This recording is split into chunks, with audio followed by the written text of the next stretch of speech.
안녕하세요. 서울에 살고 있는 평범한 30대 기혼 여성입니다. 저는 현재 서울의 한 백화점 매장에서 근무하고 있습니다. 연말이라서 쇼핑하러 오는 사람들이 엄청나게 많아요. 그래서 요즘 정말 눈코 뜰 새 없이 바쁘게 일만 하면서 지내고 있답니다. 오늘은 모처럼 휴일이라 집에서 쉬다가 우연히 사연 라디오를 듣게 됐는데요. 정말 세상 별별 사연이 다 있더라고요. 그런데 제가 결혼하고 직접 겪은 일들도 만만치가 않아서 제 이야기 보따리도 이곳에 한번 풀어보려고 합니다. 혹시 여러분은 연말과 연초 어떻게 보낼 계획이세요? 저는 12월 열심히 일하고 1월에 남편과 겨울 춘천 여행을 가기로 했습니다. 춘천에 시숙과 이혼한 형님이 가게를 하나 오픈했거든요. 사실 오픈한 지는 꽤 됐는데 제가 바빠서 못 갔어요. 처음에는 남편과 제주도로 겨울 여행을 가려고 했었는데 기왕이면 여행 가는 김에 형님도 만나려고 춘천으로 변경했어요. 사실 저는 이혼한 형님과는 언니 동생 하면서 둘도 없는 친자매처럼 지내고 있거든요. 제가 형님 가게에 왜 남편이랑 가냐면요. 지금부터 제 사연 들어보면 충분히 이해 가실 거예요.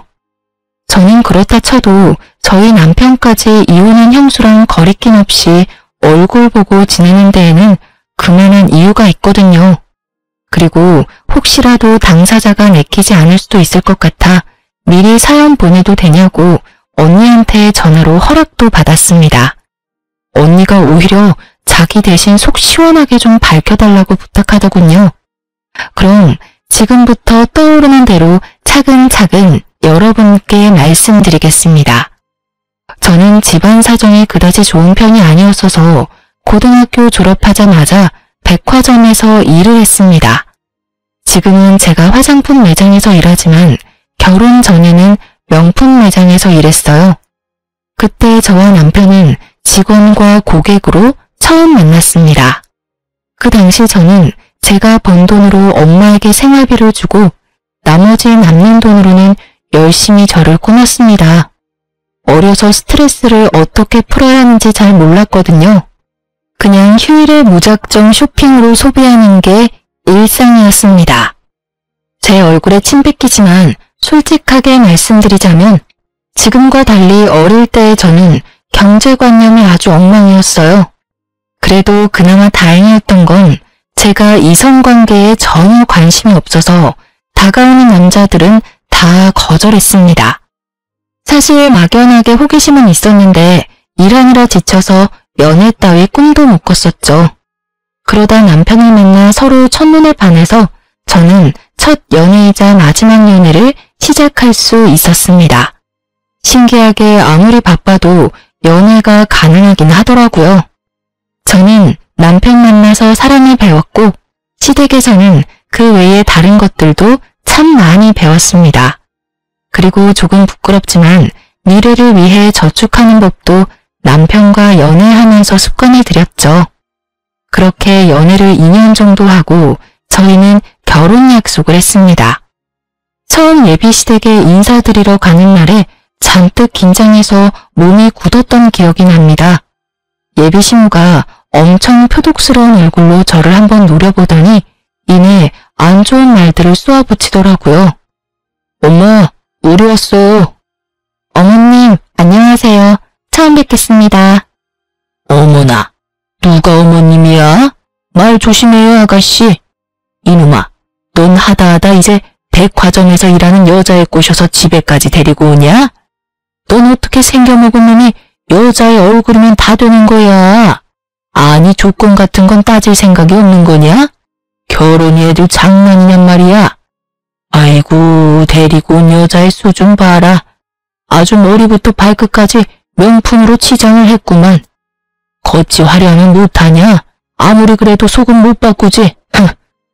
어머니 그래도 처음 보는데 말이 너무 심하잖아요. 윤진이는 그냥 엄마한테 잘 보이려고 꾸미고 온 거라고요. 말이 심하긴 뭐가 심해? 어른 처음 만나는 날에 저렇게 과하게 나타나는 게 정상이냐? 난 저 아가씨 어디 TV쇼에 출연하러 온 줄 알았다. 화장은 또 얼마나 짙은지. 난 너 몇 년 잠잠하다가 결혼하래 데리고 온 데서 이제야 네가 정신 차렸나 싶어서 잔뜩 기대했어. 근데 어디 저런 인물을 데리고 와? 감히 우리 집안에 가당키나 한 줄 알아? 그리고 어른한테 인사로 가는데 여자애가 뭣도 모르고 저렇게 과하게 꾸몄으면 너라도 말렸어야지. 으이그 속 터져. 아이고 내 팔자야. 죄송합니다 어머님. 제가 너무 잘 보이고 싶은 마음에 과하게 꾸몄나 봐요. 다음에는 꼭 단정 놓겠습니다. 어머 아가씨, 나한테 어머님이라 부르지 말라니까요. 내 아들이랑 얼마나 만나다 헤어질진 모르겠지만요. 아가씨랑 나 사이에는 다음은 없네요.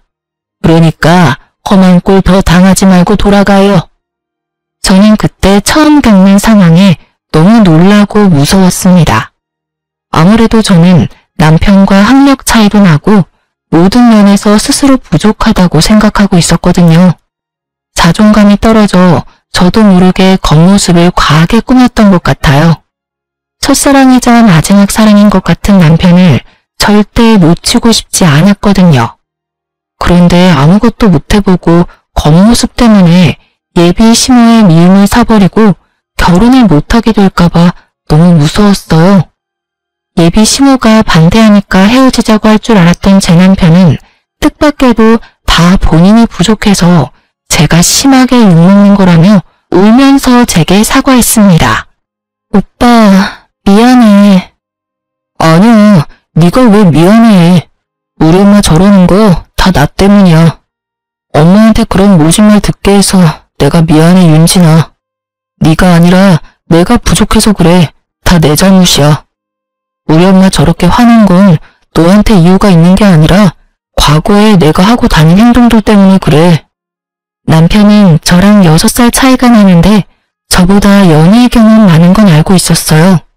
처음 만날 때부터 자기는 여자를 엄청 많이 만나고 다녔다고 고백했거든요. 그런데 그 자세한 내막은 저도 몰랐습니다. 판도라의 상자를 열고 싶지 않았으니까요. 남편은 예비 시모가 노발대발하자 그제서야 제게 울며 자세한 내막을 털어놓는 겁니다. 남편은 집이 꽤 살았어서 백수로 오래 지내며 시부모 돈 펑펑 쓰면서 많이 놀러 다녔대요.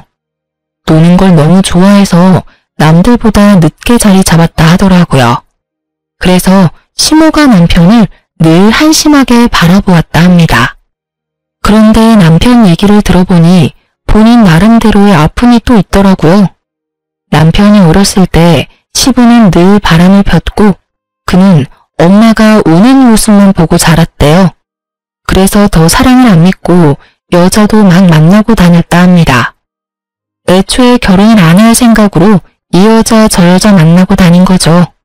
시부가 너무 미운데 그나마 할 수 있는 복수가 인생 막 살고 돈 막 쓰는 거라 생각해서 아주 철없이 놀고 먹었다네요.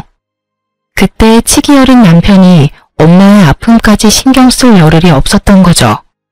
시모는 네 아빠처럼 넌 여자를 너무 좋아한다며 남편을 언제나 탐탁치 않게 생각했다고 해요.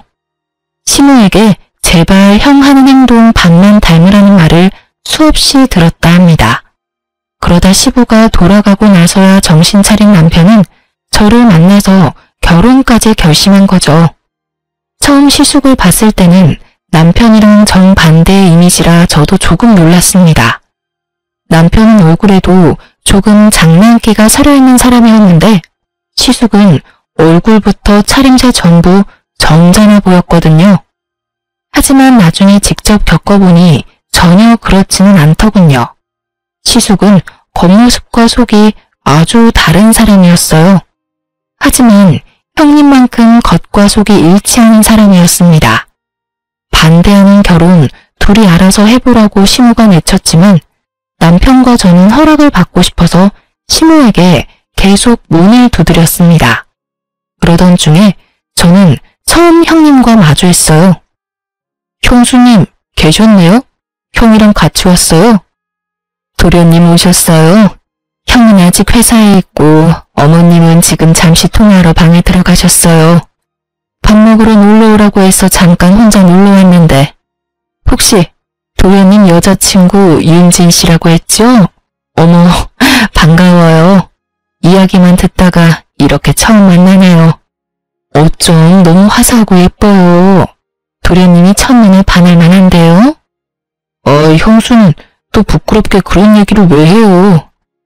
아, 안녕하세요. 이렇게 반겨주셔서 감사합니다. 아니 뭐냐? 재혁이 너 또 언제 온 거야? 만나기 싫다는데 넌 왜 자꾸 내 집에 저 아가씨를 데리고 오는 거냐? 엄마, 사람 앞에 두고 진짜 왜 그래요? 끝까지 반대한다 하셔도 저희 결혼할 거예요. 그럼 내 허락 없이 하면 둘이 결혼하면 될걸. 이렇게 찾아와서 고집 부리는 이유가 뭐야? 네 형수 모처럼 나 만나러 집에 왔는데 너랑 네 여자친구가 우리 시간 다 망치는구나. 어머님, 저는 괜찮아요. 도련님도 얼른 장가가야 하잖아요.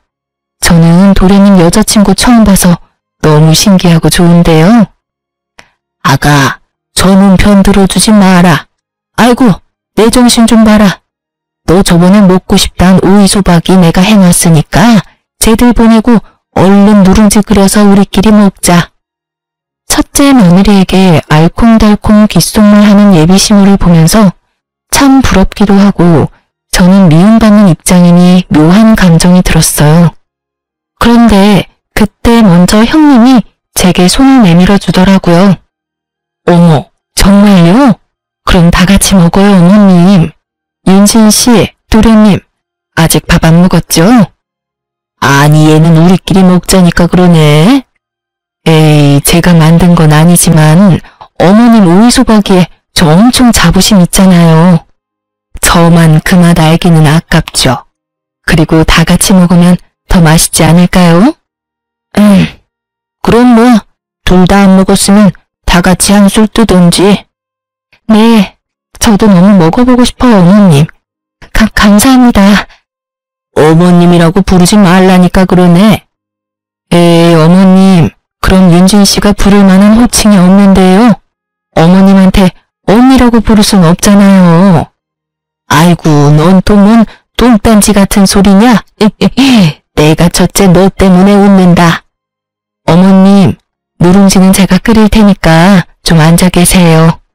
모두에게 밝게 웃어 보이는 형님의 첫인상은 화장기는 없었지만 반짝거리고 선해 보였습니다. 그래서 그날 이후로 꾸미기 좋아했던 저는 형님의 모습을 롤모델 삼아 거치레를 전부 포기하고 수수하고 아주 검소하게 다녔습니다. 저도 화장빨 말고 저 자체로 빛나는 사람이 되고 싶더라고요. 그렇게 만날 때마다 점점 바뀌어가는 제 겉모습에 예비시무의 문초리도 점점 부드럽게 변해가더라고요. 저는 귀엽고 노력한 끝에 점수를 딸 수 있었고 결혼 허락까지 받을 수 있었습니다. 막 축복을 받는 결혼까지는 아니었지만 반대하는 결혼이 아니라는 사실만으로 저는 너무 행복했어요. 하지만 제가 변하는 모습을 보며 그렇게까지 결혼을 하고 싶냐며 안타까워하는 친구들도 있고 반응은 각양각색이었어요. 조언을 넘어서 비난하는 친구들도 있었죠. 저는 아랑곳하지 않고 자주 어울려 놀았던 친구들과는 만나지 않고 자연스레 멀어졌습니다. 그때 제 곁에 남은 몇 안 되는 친구들이 지금도 곁에 남아있어요. 지금 생각해보면 제 인생에서도 아주 잘한 일이라 생각합니다. 그런데 저는 결혼하면 다 끝난 줄 알았는데 하고 보니 또 구박받을 일이 많더라고요. 저희 형님은 어디 가서 못 만날 아주 착한 사람이었습니다. 하지만 형님만 예뻐하고 저를 구박하고 차별하는 시모의 행동 때문에 자연스레 저는 형님을 질투하는 감정도 생겼고 속으로 형님을 조금 미워도 했습니다. 지금 돌이켜보니 참 제 마음대로 형님을 롤모델 삼았다가 또 미워하고 저 혼자 참 북치고 장구 많이 쳤네요. 그러다 제 질투심은 또 어떤 계기로 사라졌어요. 저는 결혼하고 시댁에서 맞이하는 첫 명절만큼은 시모에게 형님보다 더 예쁨 받고 싶었어요. 그런데 당연히 몇 년 일찍 시집 온 형님이 일을 잘했죠. 음식 장만하는데 형님은 익숙하게 시무를 돕는데 저는 느리고 서투른 칼질도 모자라 음식을 태우기 시작했어요. 아유, 둘째, 너는 살면서 요리랑 아예 담쌓고 지냈니? 난 며느리 한 명 더 생겨서 이번 명절은 좀 수월하게 지나가나 했다. 그런데 어째 너 실수 수습하느라 우리가 더 힘들구나. 죄송해요, 어머님. 근데 저도 배우면 금방 늘지 않을까요? 그래도 둘보다는 셋이 낫잖아요. 참나 말이나 못하면. 지금부터 둘째 너는 시키는 일만 해라. 괜히 혼자 설치다가 사고 치지 말고. 네. 아니면 동서 잠깐 방에 가서 좀 쉬다 올래? 방에서 쉬고 오라는 형님의 말에 속으로 꽤나 당황했습니다. 형님이 저를 그 상황에서 배척하는 건가 싶었거든요. 네? 뭐 첫째 말대로 그렇게 하는 것도 나쁘지 않겠구나. 아가, 항상 나랑 둘이 하다가 한 명 더 끼니까 도리어 정신이 없지? 예, 나머지는 나랑 첫째가 마무리할 테니 넌 방에 들어가 있어라. 차라리 그게 더 도움되겠다. 지금은 뭐 정신 사나워서 온. 아, 그게 아니라요, 어머님. 동서 백화점에서 종일 구두 신고 힘들게 일하니까 오늘만큼은 좀 쉬었으면 해서요. 들어보니까 이번 주 내내 일했는데 오늘 하루 딱 쉬고 내일 또 출근한대요. 어머님이랑 저는 워낙 해왔던 거라 손에 익었는데 아직 동서는 그렇지 않잖아요. 형님, 저는 걸핏하면 혼자 열등감에 사로잡히곤 했는데 저를 진심으로 걱정하는 형님의 눈빛과 말은 엄청 감동이었어요. 그런 거라면 형님, 어머님, 저 이제 실수 안 할게요. 간단한 거라도 도울 수 있게 해주세요. 저만 가서 어떻게 쉬어요? 저 하나도 안 힘들어요. 오히려 혼자 쉬는 게 더 힘들어요. 우리가 힘들어 이거사. 그럼 사고 치지 말고 지금부터 딱 하라는 것만 해라. 알겠냐? 네. 잘해내고 싶었지만 참 야속하게도 저는 긴장한 탓에 손에 땀이 계속 났고 결국 시모가 아끼는 그릇을 놓쳐 깨트리기까지 했습니다. 쨍그랑하는 소리에 시모는 참을 대로 참았다며 제게 소리를 질렀어요. 너 정말 오늘 와서 사고만 치고 한 게 뭐가 있냐? 그거 첫째가 선물해준 비싼 접시야. 너 이 귀한 접시 어떡할 거야? 어머님, 정말 죄송해요. 손이 미끄러워서 그만. 넌 어디 네 형님 반만이라도 따라가 봐라. 내가 업고 다니지. 옷 좀 그렇게 죄다 엉성하니? 속 터진다 정말. 어머님, 일단 위험하니까 방에 잠깐 들어가세요. 저랑 동서가 바닥부터 치울게요. 시모에게 혼나니까 놀라서 손은 더 말이 안 듣더라고요. 깨진 접시 조각을 맨손으로 치우려는데 형님은 바로 제 손을 저지하고 고무장갑을 끼곤 저 대신 바닥을 청소했습니다. 동서, 그러다 예쁜 손 다쳐. 내가 할 테니까 잠시 앉아있어. 죄송해요, 형님. 청소 후에 형님은 다 같이 마실 수 있게 차를 우리더니 시모와 제게 내밀었습니다. 놀라서 몸이 굳었을까 봐요. 아가, 역시 너는 센스가 타고났구나. 에이, 어머님, 혹시 저 처음 시집 왔을 때 기억나세요? 자꾸 저 띄워주시면 저 동서 보기 창피해요. 형님이 벨시시 웃자 시모는 갑자기 웃음보가 터졌습니다. 영문을 모른 채 저는 두 사람을 보면서 차만 홀짝이고 있었죠. 어머, 아유, 내가 이제 늙었나 보다. 잠시 망각했어. 그래, 너에 비해 둘째는 양반이구나. 둘째 너 지금 손 빠르고 꼼꼼한 네 형님이 처음 우리 집 왔을 때 어땠는 줄 아니? 글쎄, 자기가 음식 혼자 다 하겠다고 어머님 저만 믿으세요 하길래 믿고 외출하고 돌아왔더니 글쎄 해 떨어질 때까지 거실 소파에 대자로 뻗어 자고 있었단다. 그래놓고 하는 말이 잠들어서 음식을 하나도 못했대. 아이고 배꼽이야. 정말 형님이요? 그래. 네 형님이 그랬어. 그래 놓고 지도 놀랐는지 내 불호령에 벌떡 일어나서는 이제라도 빨리 해보겠다면서 잠결에 기름이라고 식초를 후라이팬에 냅다 둘러서 후라이팬에 불을 냈지 뭐냐. 그래서 불이 쉽게 안 꺼져서 주방에 소화기 뿌리고 난리 났었죠. 어머님, 그때 저한테도 아까처럼 말씀하셨었는데 기억나세요? 예, 너 그거 내가 아끼는 후라이팬인데 어쩔 거냐? 하셨잖아요. 아까 동서 보는데 저 보는 줄 알았다니까요. 그래, 그랬었지. 너 정말 손 많이 갔어. 저 혼나느라 눈물이 마를 날이 없었잖아요. 신나서 형님의 실수 에피소드를 말하는 시모와 맞장구 치며 웃는 형님을 보면서 비로소 긴장이 풀리더군요.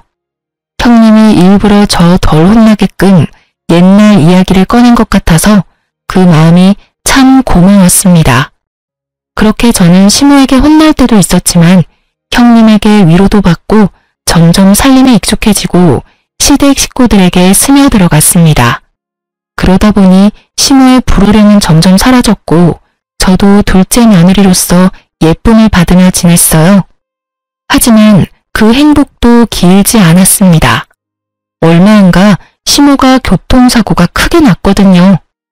시모가 그때 심하게 다쳐서 저와 남편도 물론 많이 슬퍼했는데요.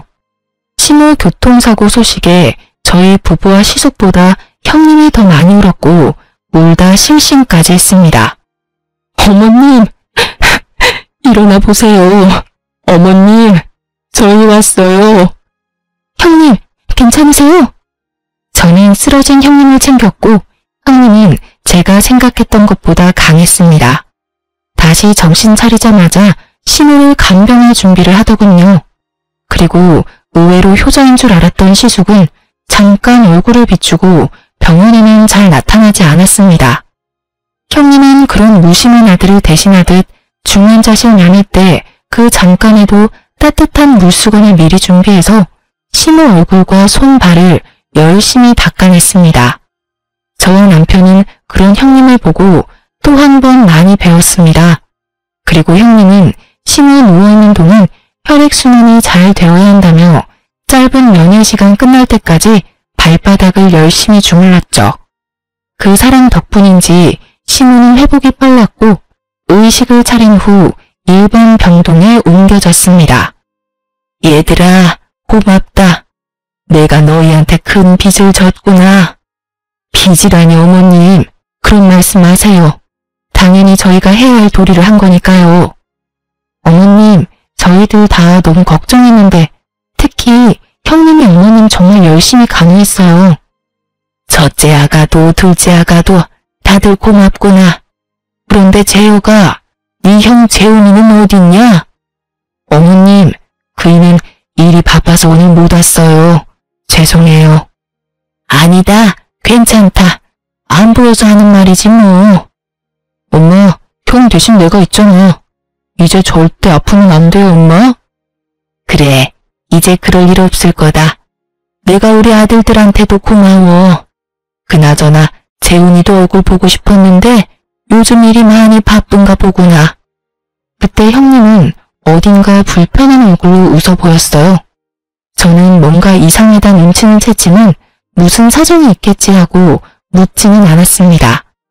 그때부턴 형님과 제가 번갈아 가면서 어머님을 간호했어요. 하지만 저는 백화점에서 일을 하고 있어서 형님이 거의 다 한 거나 마찬가지였죠. 저희 남편도 일이 무척 바빴지만 일주일에 한 번은 꼭 종일 시모 병원에 저와 함께 있었습니다. 그런데 아무래도 남편이 병원에 와도 남자니까 크게 할 수 있는 게 없는 겁니다. 시모는 화장실을 혼자 다닐 수 없어서 한동안 기저귀를 차고 있었는데 그런 시모의 기저귀를 남편이 직접 갈아줄 수 있는 것도 아니었습니다. 남편은 아들로서 무능한 마음이 든다고 괴로워했어요. 그래도 남편은 엄마의 기저귀는 직접 못 갈아도 병원에 가면 자기가 할 수 있는 일을 꼭 찾아서 작은 거라도 보탬이 되려고 노력했습니다. 예를 들면 물 떠오기, 손 발톱 깎아드리기, 다리 주물러드리기 등등 자질구레하지만 꼭 필요한 일들을 찾아서 했죠. 그리고 남편은 잊지 않고 제게 고맙다고 표현도 잘해줬습니다. 여보, 백화점 일하느라 우리 엄마 신경 쓰느라 요즘 당신 정말 고생이 많아. 정말 고마워. 나만 고생인가? 모두가 고생이지. 난 괜찮아. 그리고 형님이 거의 어머님 간병 다 하고 있잖아. 그나저나 형님 요즘 얼굴이 너무 수척해졌던데 걱정이야. 그럼 내일은 잠깐이라도 당신이 형수랑 몸보신할 겸 밖에 나가서 맛있는 거 사 먹고 와. 잠깐은 나 혼자 엄마 옆에 있어도 되지 않을까? 그래, 좋은 생각이네. 그렇게 저는 남편과 어머님을 보러 갔는데 시모는 갑자기 아들 낳아봤자 키워봤자 다 소용없는 거라고 한숨을 깊게 내쉬었습니다. 다 소용없어. 나도 딸을 낳았어야 하는 건데. 엄마, 듣는 아들 섭섭하게 왜 그러셔? 오늘 컨디션 많이 안 좋아요? 이 여사 왜 이러실까? 우리 어머님 욕심 너무 많으시다. 이미 형님이랑 제가 딸이잖아요. 분위기를 풀어보려는 저와 남편의 노력에도 시모는 좀처럼 웃질 않았고 얼굴이 어둡더라고요. 시모 얼굴에 드리워진 그늘과 근심이 얼굴 콧배기도 안 비추는 시숙 때문이란 걸 형님을 통해 뒤늦게 알았습니다. 아까 아침에 어떤 할머니가 어머님한테 며느리는 둘인데 왜 아들은 하나냐고 했거든요. 그 말에 빈정이 많이 상하셨나 봐요. 형이 병원에 잘 안 와요? 그때 한 번 오고 안 오네요. 그 사람이 내 말은 통듣지를 않아서요. 혹시 서방님이 형한테 병원에 좀 오라고 말해줄 수 있어요? 그럼 한 번은 올 것 같은데. 형수님, 혹시 형이랑 싸웠어요? 그게... 그럼 제가 형한테 직접 말해볼게요. 남편은 어떻게 시숙을 곧장 병원으로 불렀고 시모는 큰아들 오랜만에 보고 얼굴이 밝아졌습니다. 아이고, 우리 큰아들 왔어? 아이씨, 엄마, 아직도 소변줄하고 있어요? 병실에 지린내가 진동이네. 저건 도대체 언제 떼는 건데? 그런데 시숙은 잠깐 왔는데 오자마자 한다는 말이 너무 충격적이었어요. 인사도 없이 그 말을 남기고 시숙은 인상을 팍 쓰고 병실을 나가버렸어요. 그 모습에 충격받은 듯한 시모의 얼굴 보고 제 남편은 오히려 애써 아무렇지 않은 듯 너스레 떨었어요. 소변통 들고 비우고 온다 말하며 뒤따라 병실을 나갔습니다. 엄마, 나 이거 소변통 비우고 형 찾아올게요. 바람핀 시부가 죽고 유산은 많이 남겼지만 그 돈으로 1인 병실 안 쓴다던 시모였어요. 하지만 저희 남편이 절대 1인실 아니면 2인실 해야 한다고 고집부려서 시모는 2인 병실 쓰고 있었습니다. 만약 시모가 다인실을 쓰고 있었으면 시숙의 망언이 사람들 앞에서 무슨 망신이었을까 아찔했습니다. 게다가 한 명이지만 다른 환자도 있는 곳에서 큰아들한테 무시당한 시모가 꽤나 큰 충격을 받았는지 눈가에 눈물이 맺히는 걸 볼 수 있었어요. 근데 저놈이 지금 나한테 무슨 말을 한 거냐? 어머님, 괜찮으세요? 좀 망할 놈의 자식이. 형님이 시모를 챙기는 사이 저는 혹시 몰라 남편을 따라 나섰습니다. 그때 처음으로 형한테 반기를 든 남편을 보게 됐습니다. 소변통 든 저희 남편이 흥분해서 시숙이랑 싸우고 있었죠. 야, 너 어떻게 말을 해도 그따위로 해? 형한테야? 너? 참나. 너 내가 경고하는데 위아래 구분 똑바로 해, 이 자식아. 넌 뭐 위아래가 있어서 아픈 엄마한테 지린내가 어쩌고 막말했냐? 이제 엄마 멀쩡해 보이니까 2인실 못 쓰게 해라. 뭐? 너 지금 뭐라고 했냐? 간호사한테 당장 다인실로 옮겨달라 해. 노인네 저렇게 병원비 쓰는 만큼 나랑 네가 받을 유산 줄어드는 거야. 너 정신 바짝 차려라. 엄청난 말을 하면서도 변화없는 시숙의 얼굴을 보니 꼭 소시오패스가 따로 없었습니다. 결국 남편이 형의 멱살까지 잡아버렸고 저는 놀라서 남편에게 달려갔습니다. 여보! 근데 이 자식이 이거 안 놔? 그런데 저보다 한 발 빨리 형님이 달려갔죠. 저희 남편이랑 금방이라도 치고받고 싸우려는 시숙을 보고 일침을 가하는 형님이었습니다. 당신이 잘못한 거 맞잖아. 왜 서방님을 때리려고 해? 가족들 앞에서는 적어도 돈 욕심 티 안 낼 수 없어? 창피하다 정말. 형님의 말에 시숙은 싸늘하게 비웃으며 말했습니다. 네가 뭔 상관이야? 이제 이 집안이랑 상관도 없는 게 어디서 질척거리고 있어? 저리 안 꺼져? 시숙의 말에 순간 남편과 저는 벙치고 말았고 다시 한번 다인실로 옮기라는 경고를 남기고 시숙이 사라지자 형님은 아이처럼 주저앉아서 엉엉 울었습니다. 나 어떡해요 서방님. 동서 나 어떻게 살아 이제? 형님 왜 그래요? 무슨 일 있어요? 형수 왜 그래요? 저는 아니 형이 형수님한테 왜 저렇게 말해요? 서방님 형 어떤 젊은 여자랑 바람났어요. 당장 이혼하재요. 네? 형님은 시숙이 바람피는 걸 알면서도 지금까지 살뜰히 심호 병수발 들고 있었던 겁니다. 바람 펴놓고 당당하게 이혼하자는 시숙이었는데 형님은 아픈 심호 충격받을까봐 합의 이혼하는 조건으로 잠시 이혼도 미루고 있었습니다. 소송 이혼으로 해도 모자랄 판이었는데요. 절대로 형한테 쉽게 이혼 도장 찍어주지 마요 형수. 나 이제 어떡하죠? 며칠 전에 이미 찍었어요. 어머님한테 당장 말한다고 해서 더 이상은 미룰 수가 없었거든요. 네? 형수 바보예요? 바보냐고요? 분하긴 하지만 갑자기 이혼 사실 알려서 어머님 쓰러지기라도 하면 어떡해요? 그렇게 바보같이 미련한 형님을 보고 저와 남편이 도리어 울먹였네요. 잠깐 울고는 다시 초연한 얼굴로 시모가 상처받는 건 싫다는 형님이었습니다. 아무리 합의 이혼을 했어도 상간녀 소송이라도 걸어야 해요. 어떻게 해서든 방법 다 총동원해서 바람맞는 엿 먹어야죠. 제가 도울게요. 맞아요. 형님, 저도 남편 따라 뭐든 도울게요. 어떻게 이렇게 예쁘고 착한 형님을 두고 바람이 나요? 고마워요. 저희 부부는 형님과 변호사를 만나서 상담도 하고 이런저런 계획을 세우고 있었는데 시숙은 초스피드로 형님이랑 합의 이혼하자마자 재혼을 했습니다. 어떻게 알았냐고요? 시숙이 직접 당당하게 말하더군요. 시숙이 갑자기 중요하게 할 말 있다며 저희 부부를 상간녀와 식사 자리에 불러냈거든요. 아니 젊은 여자랑 바람난 거 무슨 자랑이라고 아주 동네방네 소문내려고 결혼식도 올린다 하더라고요. 뭐가 급한지 시숙은 벌써 혼인신고도 올렸고 요란하게 결혼식 준비도 하고 있더라고요. 안녕하세요. 우리 자기한테 말씀 많이 들었어요. 얼굴에 철판이라도 깔았는지 아무렇지 않게 저와 남편에게 해맑게 인사하는 상간녀 보고 저와 남편은 보란듯이 투명인간 취급을 해줬습니다.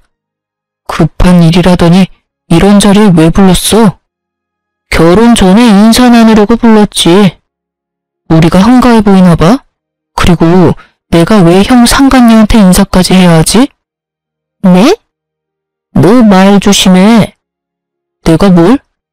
듣는 귀들도 있는데 상간녀라니? 어머 아주버님, 상간녀를 하지. 그럼 뭐라 불러요? 재수씨. 언제는 그쪽이라더니 이제야 저를 재수씨라고 불러주시네요. 우린 보이는 그대로 말했는데 뭐가 문제인지 모르겠네. 그리고 엄마는 병원에 아직도 계시는데 형은 뭔 생각으로 우릴 여기 부른 거야? 진짜 제정신 아니지? 삐딱하게 구는 것도 정도껏 해. 이제 가족이라곤 너랑 나랑 둘뿐인데 서로 의지하고 살아야 하지 않겠어? 뭔 개소리야 그게. 우리 엄마 멀쩡히 살아있는데. 죄송하지만 저 저는 형제끼리 싸움에는 관심 없어요. 그냥 다 같이 잘 지내고 싶거든요. 물론 동서랑도 잘 지내고 싶고요. 우리 형님은 어머님 병원에 있는데 당신 지금 누구 보고 동서래? 진짜 뻔뻔하네. 상간녀 주제. 부부가 합심해서 적대적이네요. 자기야, 나 슬슬 화내려고 하는데요. 언제까지 여기 있어야 해요? 일단 오늘 두 사람 부른 건 내 결혼식에 올 가족이 두 사람뿐이잖아. 와서 자리 좀 채우라고. 형, 아까부터 왜 엄마 없는 사람 취급하냐니까? 그럼 노인네 소변줄 달고 결혼식으로 해? 진짜 아주버님 그렇게 안 봤는데 정말 이기적이네요. 우리가 왜 참석해야 해요? 전 절대 그 결혼식 안 가요. 그럼 재수씨는 오지 말던가요. 됐고, 야, 너만 와. 아니, 나한테 가족은 지금부터 형 제외하고 딱 3사람이야. 엄마, 이 사람, 형수. 네가 엄마 없는 사람 취급하니까 나도 지금부터 너 없는 사람 취급해줄게. 뭐라고? 안 그래도 상간녀 소송 들어와서 골치 아픈데 너까지 머리 아프게 하지 마. 어머머, 여보, 아주버님 모르셨나봐. 우리가 형님 도와서 소송한 건데 말이야. 뭐라고요? 참나 기가 막혀서. 자기야, 가만히 듣고만 있을 거야? 아니, 있어봐봐 좀. 지금 재수씨가 말한 거 다 사실이야? 그래, 내가 배신당한 불쌍한 형수님 도왔다. 형, 너 그러다 천벌받아. 너 진짜 돌았냐? 형제지간 배신하고 남인 네 형수 도와주는 게 말이 돼? 엄마가 알면 가만 계시겠냐? 정말 양심도 없다. 형수는 남인데도 아픈 우리 엄마 자기 엄마처럼 지극정성으로 간호했어. 엄마가 형 너 바람난 거 알면 누구 편 들까? 너 정말? 아니, 동생이 저렇게 나대는데 자기는 멍청하게 당하고만 있을 거야? 상간녀는 씩씩거리더니 저희 남편에게 갑자기 물을 뿌리려고 하더군요. 저는 그대로 물잔을 낚아채서 먼저 상간녀에게 물을 뿌려줬습니다. 어디 감히 내 남편한테. 이게 무슨 짓이에요? 당장 우리 형님 대신해서 머리채라도 쥐뜯어주고 싶은데요. 내 손 더럽히는 거 싫어서 손을 못 대겠네요. 냉수나 차렸으니까 정신 좀 차리고 살아요. 상간녀가 자리를 박차고 나가니까 시숙은 두고 보자며 같이 따라 나가더군요. 그리고 얼마 후 병원에서 할 치료를 다 끝낸 시모는 몸은 여전히 불편해서 한동안 요양병원으로 옮겨 지내기로 했습니다. 형님은 더 이상 병원에 오지 못했어요. 시숙은 이제 혼인신고도 해서 자기 부인은 따로 있으니 시모 옆에 있지 말라며 형님을 내쫓아버렸거든요. 상간녀 소송 때문에 열받아서 그런 듯 했습니다.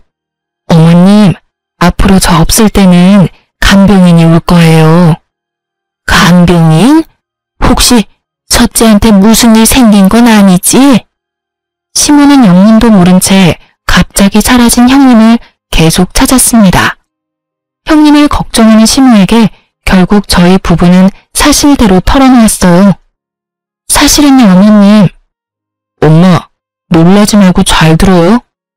모든 이야기를 전해 들은 시모는 충격을 받은 듯해 보였지만 쉽게 무너지지 않았어요. 아주 비장한 표정을 지어 보였습니다. 있어 봐라. 내가 알아서 하마. 그 말 한마디가 얼마나 든든하고 멋져 보였는지 모릅니다. 그 이후로 시모는 온 가족을 시모의 요양병원에 다 불러 모았습니다. 이번엔 시모에게도 인사를 시킬 생각인지 시숙이 재혼한 상간녀를 데리고 나타났습니다. 엄마, 좋았어요. 그래, 장남 왔냐? 동 얼굴 보기 어렵구나.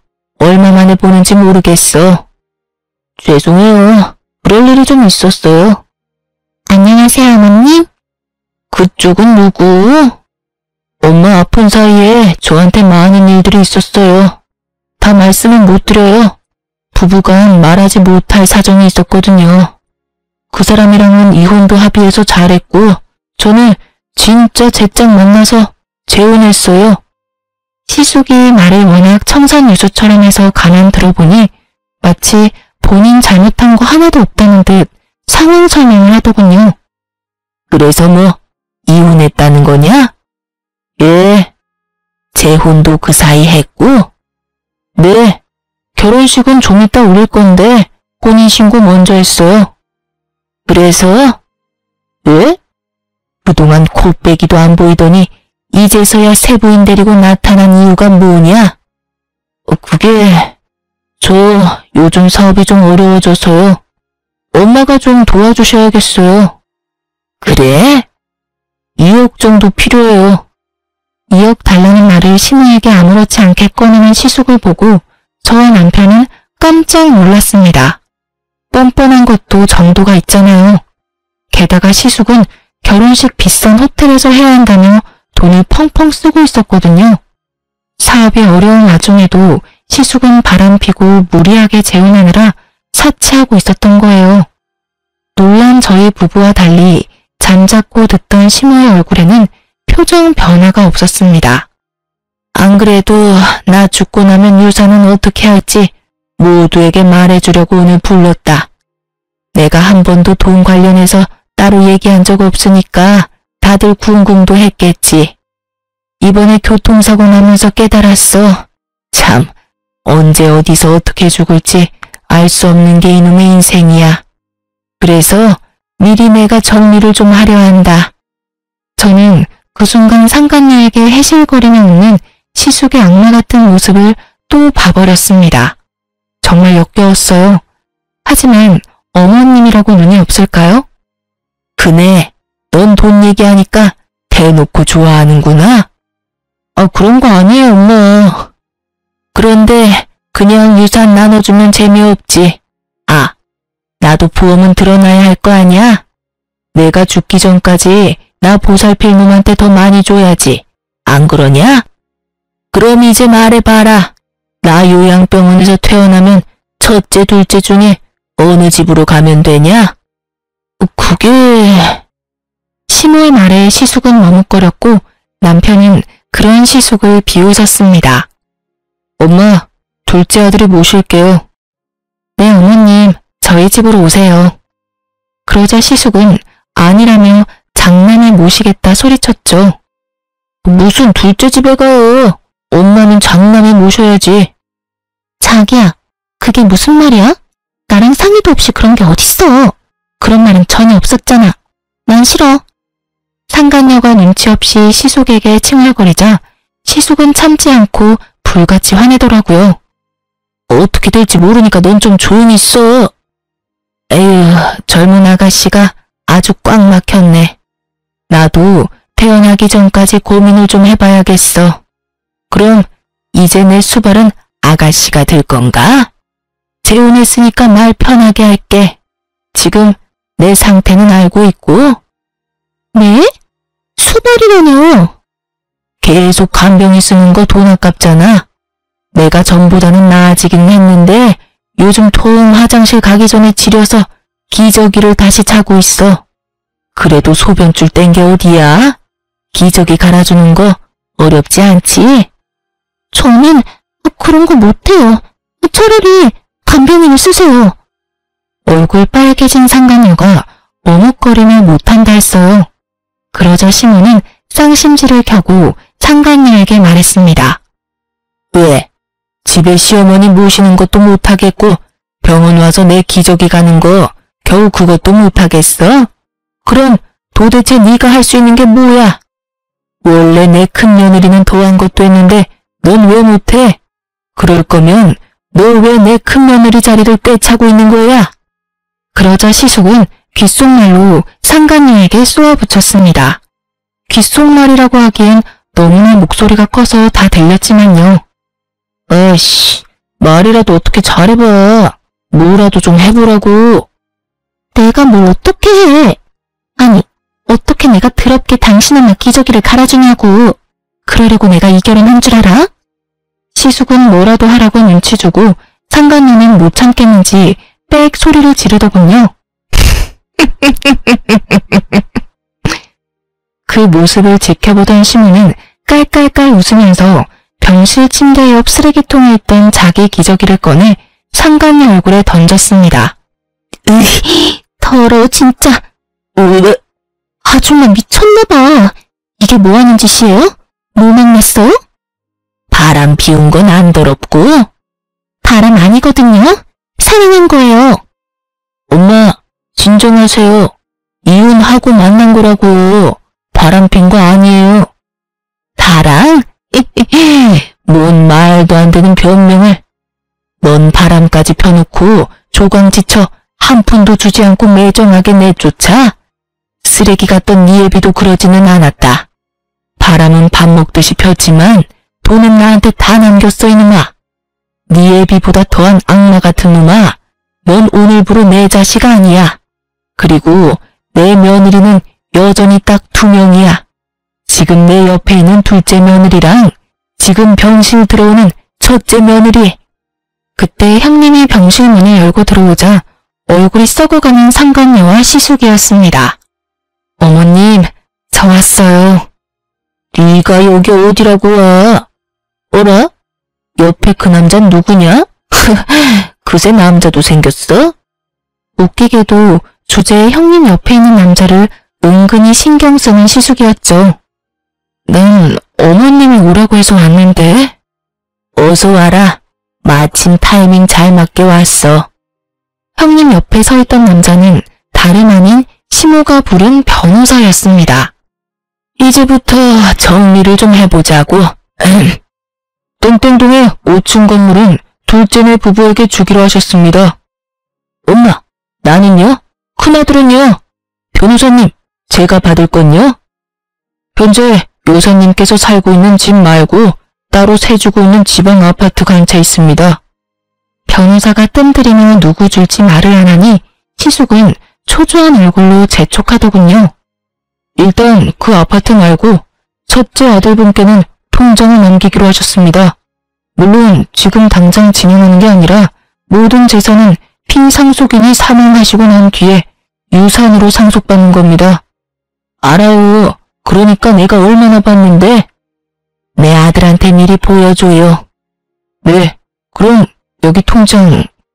변호사에게서 시숙이 화난 얼굴로 통장을 받아들고 상간녀랑 시숙은 금액을 확인했습니다. 20, 100, 1000만, 10만, 100만, 고작 200만 원? 뭔가 잘못된 것 같은데요? 시숙이 당황하며 재차 금액 다시 확인해도 200만 원이었어요. 금액이 뭔가 이상해요. 뭐가 이상해? 그게 딱 네 놈이 받을 돈인데. 엄마, 200이 아니라 당장 2억이 필요하다고요, 나는. 그 200만 원은 사실 병실에 지름이 난다며 병원에 못 오겠다던 그날 시숙이 어머님 통장으로 입금했었던 돈이었어요. 이 집구석 별꼴이야 정말. 돈은 많대서 이웃남이랑 결혼했는데 사업은 오늘 내일하고 받은 유산 많대서 기대했더만 가진 거 쥐뿔도 없는 놈이네 이거. 사기 결혼이야. 이혼해. 뭐? 잠깐 기다려봐. 뛰쳐나가는 상간녀의 세상 다 잃은 얼굴로 시숙은 무릎 꿇고 빌었습니다. 엄마, 나한테 왜 이러세요? 아들이 잘못했어요. 이제 장난 그만하시고요. 아파트는 나 줄 거죠? 한심하기 짝이 없는 이놈한테 내가 왜 아파트를 줘? 저 여자랑 당장 이혼할 테니까 제발 제목 유서는 제대로 남겨줘요. 시모가 들은 척도 안 하자 시숙은 시모의 바지가랑이를 붙잡으며 말했습니다. 엄마, 그럼 아들 사업이라도 좀 도와줘요. 아까 말한 2억은 도와줄 거죠? 나 이러다 진짜 망해요. 2억? 2억이 누구 개 이름이냐? 맡겨놨어. 난 앞으로 나 먹고 살 돈이란 병원비밖에 없어 이제. 엄마. 변호사 선생님, 나 죽으면 작은 건물 말고도 나머지 남은 돈들이랑 내가 살던 집은 둘째한테 줄 거예요. 나 때문에 고생을 많이 했거든. 아파트는요, 엄마? 아파트 있잖아요. 이미 난 네 조광지처한테 그 아파트 줘버렸는데 네가 이혼 안 했음 그 아파트 팔아서 같이 썼겠지. 멍청한 놈. 어디 지 아빠랑 똑같은 짓거리를 해? 꼴도 보기 싫다. 다시 내 앞에 나타나지 마라. 뭐라고? 야, 너 사실이야? 그런 걸 받았으면 나한테 말을 했어야지. 몰랐니? 탐낼 걸 탐내. 어머님이 나 평생 고생만 하고 불쌍하게 이혼당했다고 너 대신 위자료 챙겨주신 거거든? 어머니, 제발요. 무슨 생각으로 그러신 거예요? 참나, 이제 내 손 떠난 것들이다. 네 마누라한테 사과하고 빌어보던가. 여보, 내가 미안해. 내가 잘못했어. 가증스러워. 형님은 펑펑 울고 있는 시숙의 뺨을 사정없이 날렸습니다. 그래, 때려. 마음 풀릴 때까지 차라리 날 때려. 넌 평생 반성해야 해. 근데 말이야, 어쩌지? 난 너랑 다시 합칠 생각도 없고 내 돈 나눠줄 생각도 없어. 지금껏 넌 네 생각만 해왔잖아. 나랑 내 아들은 손가락 빨고 살라고 그렇게 매정하게 버려놓고 잠 잘 오디? 그리고 너 어머님 병실에 있을 때 한 번이라도 말 따뜻하게 해본 적이 있어? 가족들 먼저 버린 건 당신이야. 일어나. 이제 와서 불쌍한 척 거짓 눈물 흘리지 마. 그동안 엄마랑 형수한테 피눈물 나게 한 건 형이잖아. 시모는 끝까지 시숙을 외면했고 남편은 짐승처럼 울부짖는 시숙 멱살을 끌고 병실에서 나갔습니다. 시모는 시숙이 사라지자마자 결국 눈물을 훔치며 말했죠. 아가, 이런 한심한 꼴 당하게 해서 미안하다. 내가 아들을 한참 잘못 키웠어. 정말 미안하다. 어머니, 아니에요. 그 뒤로 시숙은 가족들이 모두 외면하자 혼자 사업 살려보겠다고 무리하게 대출받고 여기저기 돈을 빌리며 아등바등 사는 듯 했습니다. 대출금 갚는 것만 월 몇백이라서 남편에게 빌빌 기면서 한 번만 돈 좀 빌려달라고 구걸한 적도 있었어요. 남편은 형에게 그러게 왜 똑바로 살지 않았느냐고 네 업보라며 절대 한 푼도 빌려주지 않았습니다. 시숙은 그렇게 대출까지 끌어다 썼지만 결국 사업도 망하고 빚만 가득한 폐인이 됐습니다. 상간녀는 당연히 시숙 버리고 도망간 지 오래였고요. 잘못에 비해 택도 없이 적은 금액이긴 했지만 형님은 상간녀 소송으로 위자료도 받았습니다. 그렇게 멀끔하고 점잖아 보였던 시숙은 인생 쫄딱 망하고 고시원살이를 하고 있어요. 형님은 앞서 말했던 것처럼 친정엄마랑 춘천에서 장사를 하고 있는데 말 그대로 초대박이 나서 아주 바쁘고 재밌게 살고 있습니다. 조카도 이번에 고등학교 들어가는데 공부 잘해서 기숙사에 들어가서 살고 있고요. 안타깝게도 어머님 말대로 죽음은 갑자기 찾아왔고 저희 어머님은 1년 전 돌아가셨습니다. 시숙은 어머님 장례식장에 나타나지도 않았습니다. 재산을 받지 못한 것에 아직도 앙심을 푸는 것 같아 보였어요. 그래도 부모이고 핏줄인데 어쩜 이리 무정할까요? 그 뒤로 어머님 유산은 어머님이 말한 대로 다 받았습니다. 형님은 그 아파트 팔아서 가게 여는데 조금 보탰고 나머지는 공부 잘하는 조카 나중에 유학 보내줄 거래요. 피 안 섞인 시무를 살뜰히 간병하고 의리 지켜서 결국 행복해진 저희 형님. 아직까지도 저는 대단하게 느껴집니다. 평소에 좀 무뚝뚝할지라도 바람만이라도 안 폈으면 시숙이 시모의 유산을 받을 수 있었을까요? 생각해보니 것도 아닐 것 같네요. 멍청하게 돈도 가족도 모두 잃은 시숙 보면서 저희 남편은 더 올바르게 살려고 노력하고 있습니다. 아빠와 형을 절대 요만큼도 닮고 싶지 않다면서요. 절대 하늘은 손바닥으로 못 가리는 것 같아요. 시숙과 형님 보면서 결국 마지막에는 착한 사람이 이기고 나쁜 사람이 벌 받는다는 걸 저는 간접적으로 경험했습니다. 어머님이 마지막 순간 했던 말이 저는 아직까지도 마음이 아파요. 남편에게 제발 너라도 가정 지키고 행복하게 살아라 라고 하셨거든요. 원래도 착한 저희 남편은 시모의 마지막 말처럼 가정에 정말 충실하고 있습니다. 남편과 저는 서로 의지하면서 잘 살고 있습니다. 하늘에서 저희 어머님도 상처 없이 잘 지내셨으면 좋겠습니다. 그럼 지금까지 제 긴 사연 들어주셔서 감사합니다.